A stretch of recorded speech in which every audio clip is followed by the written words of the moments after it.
You know that feeling? It's the sense that the world is getting a little harsher, a little more on edge. It's something so many of us feel, but we can't quite put our finger on it. Well, in this explainer, we're going to dive deep into why that is. I mean, you go about your day, right? You scroll through your phone, you go to work, you talk to people, but there's this undertone. Conversations feel like they have sharp edges. People just seem quicker to snap, more defensive. It's this weird, kind of lonely feeling. And here's the most important part right up front. You are not imagining this. It's not just you. This isn't some personal failing. It's a real pattern, something being woven into the very fabric of our modern lives. And we're about to unpack exactly why. Okay, so let's be clear. This isn't about pointing fingers and calling people bad or toxic. Nope. This is about understanding the massive forces at play that are shaping all of our behaviors. Forces that are way, way bigger than any one of us. So, first things first, let's redefine toxicity. It's so much more than just someone being rude or mean. Think of it like this. At its core, toxicity is a survival strategy. It's a set of armor someone learned to wear to protect themselves from fear, from old wounds, and from a ton of social pressure. Sigmund Freud was onto this more than 100 years ago. He said that when we're taught to just shove down our real emotional needs, the need to feel safe, to feel connected, to be seen, those needs don't just magically disappear. Oh no, they curdle, they morph into something else, and they come out sideways as anger, or a need for control, or jealousy. And Carl Jung had a name for this. He called it the shadow. It's basically the basement of our minds, where we throw all the stuff we don't like about ourselves, our pain, our shame, our insecurities. But the thing about that shadow, it doesn't stay locked in the basement. It projects itself outward, poisoning our interactions with a hostility we don't even recognize as our own. So if toxicity is a survival strategy, you gotta ask, what kind of world makes us feel like we need to survive all the time? Let's zoom out and look at the blueprint our society is built on. Just look at the pillars of our modern world. We've got chronic, nonstop stress. We've got the endless comparison game of social media. We've got this culture that's obsessed with what we have instead of who we are. And underneath it all, a deep, gnawing loss of purpose and community. Any one of these is tough, but all of them together, they create the very water we're all swimming in. And that water is breeding anxiety and defensiveness. This idea from the philosopher Erich Fromm just nails it. When society trains us to live in the having mode, our sense of self-worth gets tied to external things, our job, our car, our followers.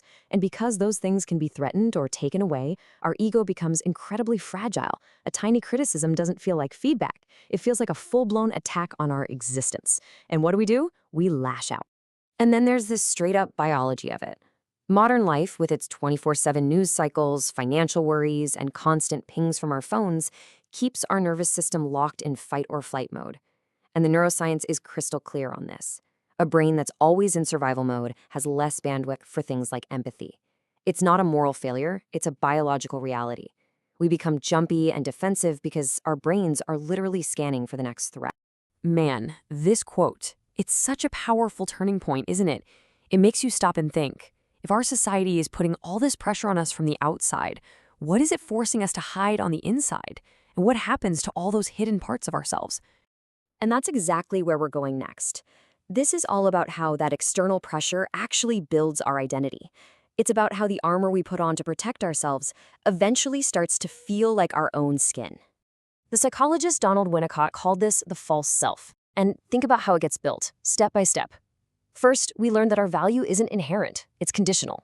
It depends on our achievements, our grades, our success. So what do? We start hiding our real vulnerabilities, because showing our true, messy selves feels way too risky. And over time, that protective mask we wear just fuses to our face. We forget who we were before we put it on. Now, trauma is absolutely central to this. And listen, we're not always talking about one big, catastrophic event. It can be something subtle, like chronic emotional neglect, just growing up in a house where your feelings were ignored. That actually rewires your brain. It teaches you to see danger everywhere. And that's why, years later, a neutral comment from your boss can trigger a massive, out-of-proportion meltdown. It's not about what's happening now. It's an echo of the past. And here's the kicker. Our culture pretty much stops us from doing the one thing that could help us heal. Pascal saw this centuries ago. We are terrified of being alone with our own thoughts. We fill every quiet moment with podcasts, with scrolling, with noise. Why? Because it helps us avoid feeling our own inner pain. But pain you don't process doesn't go away. It just leaks out in how you treat other people. And this right here brings us to the most important part of this whole conversation.